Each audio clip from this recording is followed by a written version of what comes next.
Grand new year sale already ఉన్న తక్కువ తరుగులో ఇంకా 1% తక్కువ. డైమండ్ జ్యువెలరీ క్యారెట్ కు 5000 తక్కువ. ఈ ఆఫర్ జనవరి 1 వరకు మాత్రమే. సార్ కమర్షియల్ సక్సెసా కాదా అనేది మీడియాకి మేము ఎప్పుడు ఇచ్చేది ఒక స్పెక్యులేషనేనండి. మేము మా వ్యాపారం రోడ్డు మీద ఎందుకు పెట్టుకుంటామండి? అసలు పోయింది వచ్చింది ఎప్పుడు మీడియాకి తెలిసేదంతా ఒక స్పెక్యులేషనే. అందరూ ఎవరికి వాళ్ళ సోర్సెస్ ద్వారా కనుక్కుని మన ఫిగర్స్ బయట పెడతానికి ట్రై చేస్తారు, కానీ అసలు ఫిగర్ ఏంటనేది ఒక సినిమా అసలు రెవెన్యూ ఏంటనేది ప్రపంచంలో ఇప్పుడు ఏ మీడియా పర్సన్కి తెలియదు. మేము నిజాలు చెప్పము. ఎప్పుడు మీడియాలో వచ్చే ఫిగర్లు స్పెక్యులేషనే. కాబట్టి ఒక ప్రొడ్యూసర్కి పోయిందా లేదా ఆ ప్రొడ్యూసరే చెప్పాలి. మొన్న నేను క్లియర్గా చెప్పాను, జెర్సీతో నేను అన్ని రకాలుగా వెరీ వెరీ హ్యాపీ. పోస్టర్స్ మీద వేసే నెంబర్లు అంటే ఏం ఇప్పుడు ఎన్ని దాన్ని మీరు వెరిఫై చేయగలుగుతారు అనుకుంటున్నారా?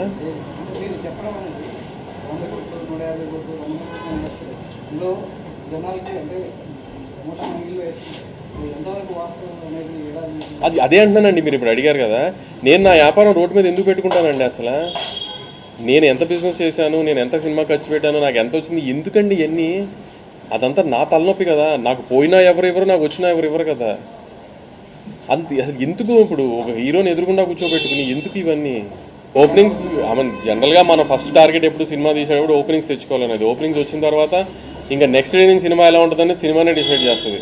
కంటెంట్ బాగుంది అంటే ఇంకా ఏ స్థాయికి వెళ్తుంది అనేది మనం చెప్పలేము ఇప్పుడున్న పరిస్థితులకి. ఆ సినిమా ఈ సినిమా లేదు, ఏ సినిమానో చూస్తున్నారు బాగుంటే.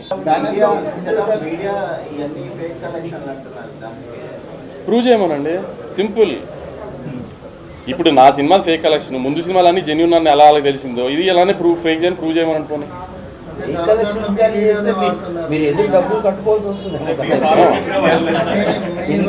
నేను దాంట్లో ఏం చెప్పాను? ప్రొడ్యూసర్ ఇచ్చేది నమ్మద్దని చెప్పాను కదా. అవును, అందుకే ప్రూవ్ చేయి ఫేక్ అని అంటున్నా. నమ్మద్దు. ఇప్పుడు నా పాయింట్ ఆఫ్ వ్యూ ఏంటి? ఆడియన్స్ సినిమా చూసారా, నా బయర్కి డబ్బులు వచ్చినా లేదా అని. మీరు నమ్మారా లేదా అని మాత్రం నాకు ఏమన్నా మారుతుందా చెప్పు. మమ్మల్ని హర్ట్ చేయలే, మమ్మల్ని హర్ట్ చేయలేదు, సినిమాని ఏం డ్యామేజ్ చేయలేదు అని చెప్పడానికే ప్రెస్ మీట్.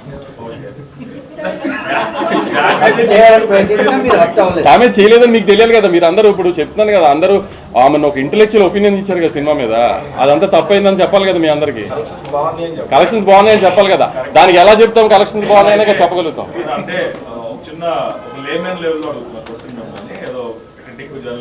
అంటే సినిమా హిట్ అయిపోతే రివ్యూస్ క్రిటిక్స్ తప్పు, లేకపోతే సినిమా ఫ్లాప్ అయితే కరెక్ట్, అట్లానే లేదు, ఎప్పుడు లేదు. కానీ ఒక సినిమా సక్సెస్ కాదని చెప్పడానికి బ్యారియర్ ఏంటి చెప్పు. ఇక్కడ ఉన్న చాలా మంది చాలా సినిమాకి 4 స్టార్స్ 4.5 స్టార్స్ స్టేటస్ పెట్టిన రోజులు చాలా ఉన్నాయి. ఆ సినిమాలు కనీసం 4 కోట్ల కూడా రావాలి.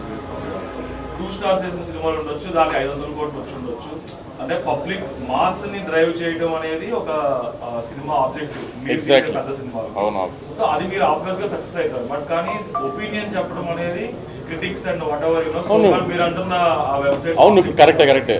నువ్వు చెప్పే కదా ఒపీనియన్ చెప్పడం. ఒపీనియన్, మీ ఒపీనియన్ తప్పో కాదా అని చెప్పే రైట్ నాకు ఉందిగా.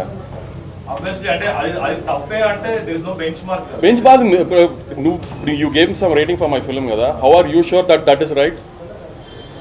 How are you sure that is right? నీ పర్సనల్ ఒపీనియన్ కదా. నీ పర్సనల్ ఇప్పుడు ఒక వెబ్సైట్ ఒక్క పర్సనల్ ఒపీనియన్, అంతేగాని నువ్వు పోలింగ్ పెట్టి తీయలేదు కదా. ఇప్పుడు పోలింగ్ ఎలక్షన్స్ జరుగుతున్నప్పుడు దాన్ని ఏదో అంటారు కదా, ముందు ఇస్తారు, ఎగ్జిట్ పోల్స్ లాగా ఇస్తారు. ఏంటి అనాలిసిస్ చేసి ఇస్తారు. మీరు రివ్యూ చేసేటప్పుడు మీరేమో ఒక 100 మంది 1000 మంది జనాన్ని అనాలిసిస్ చేయట్లేదు. It's personal opinion of couple of people sitting in a website. దాన్ని నువ్వు ప్రొజెక్ట్ చేస్తున్నావు ఆడియన్స్కి. నేను అది తప్పు అని ప్రొజెక్ట్ చేస్తాను, ప్రెస్ మీట్ పెట్టా అంతే. Because my film collected well కాబట్టి. ఎలా who is the judge for it? Who is the judge for it? మీరు దేవుళ్ళ? Who is the judge for it? మరి ఇంకంతే. మరి అందుకే నేను కాదు అని చెప్తున్నా.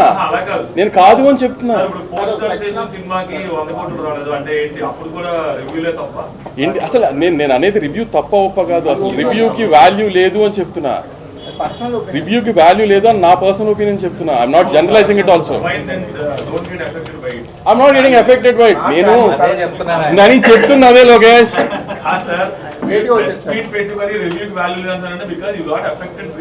No, you tried to affect the film. You guys tried to affect the film. అందుకని కాలేదు అని చెప్తున్నాను అంతే. సేఫ్ అవడం మీ దృష్టిలో హిట్టా, ఈ రివ్యూస్ బేస్డ్ హిట్టా? మీరు చెప్పండి, ఇంత ఎక్స్పీరియన్స్ ఏది హిట్? మీరు చెప్పండి. మీరు చెప్పండి. మీడియా ఇంత ఎక్స్పీరియన్స్ మీడియా కదా రాస్తున్నారు. ఇప్పుడు సినిమా డబ్బులు పెట్టి తీసింది నేను, డబ్బులు పెట్టి కొనుక్కున్నది అతను. ఎవరు సేఫ్ అయితే సినిమా హిట్? మరి ఆబ్వియస్లీ అదే ఇప్పుడు అడిగాడు కదా ప్రెస్ మీట్ ఎందుకు పెట్టారని. నా సినిమా నా దగ్గర కొనుక్కున్న బయ్యర్లు ఆల్మోస్ట్ 90% నిన్నటితో బ్రేక్ ఈవెన్ అయిపోయారు. నా జిఎస్టీతో చాలా మందికి కమిషన్ లాగా వెళ్ళిపోయింది అని సో కాల్డ్ జనరలైజ్డ్ మీడియాకి చెప్పడానికి ఈ ప్రెస్ మీట్. నేను ఇందాక కూడా చెప్పా, నిన్న మొన్న ట్వీట్ కూడా చూసా, ఫ్రైడేల గురించి మాట్లాడుతున్నారు. వాళ్ళందరికీ చెప్దామని. మరీ సంతోషించమాకండి, సినిమా చాలా బాగా ఆడింది, రెవెన్యూ చాలా బాగా చేసింది, ఆల్మోస్ట్ బయర్ సేఫ్ అయ్యారు అని చెప్దామని ప్రెస్ మీట్. ఎందుకు సంతోషించారంట? అది మీరు కనుక్కొని చెప్పాలి.